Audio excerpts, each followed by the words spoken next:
We're seeing enormous growth in the net zero economy in the UK, growing at over 10% in the last year.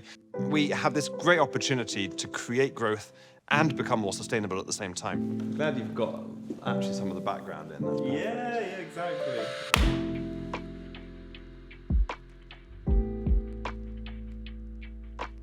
I'm James Alexander, Chief Executive of UKSIF, which is the UK Sustainable Investment and Finance Association. We're the membership network for sustainable finance in the UK.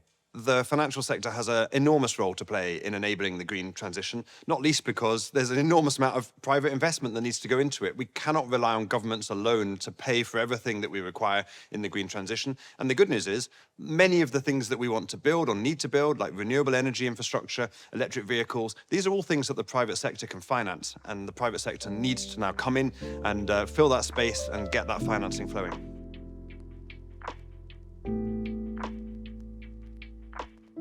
Our members have £19 trillion of investment available.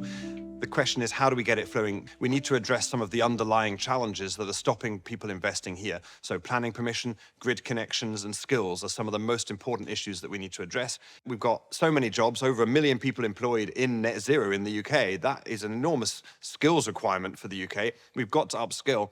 But we also need to upskill in financial services. We need to ensure that people understand sustainability and how they can manage their money sustainably.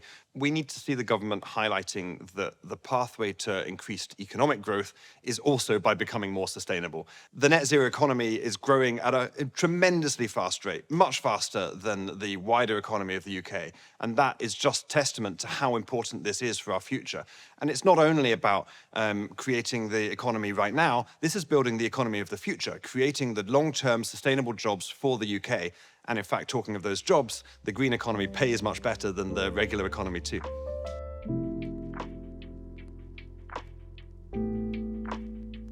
The good news for people looking for a career in sustainability is that financial services offers incredible opportunities. There's huge movement now to make money more sustainable. People recognize the impact of where your money goes and how that can drive sustainable outcomes. And so we need people coming in that are passionate about sustainability and that want to work in financial services to help make that transition happen from a financial perspective. In fact, the whole future of the economy is that it will be a green economy. We've got to make green jobs for everybody, and there's opportunities all over the economy.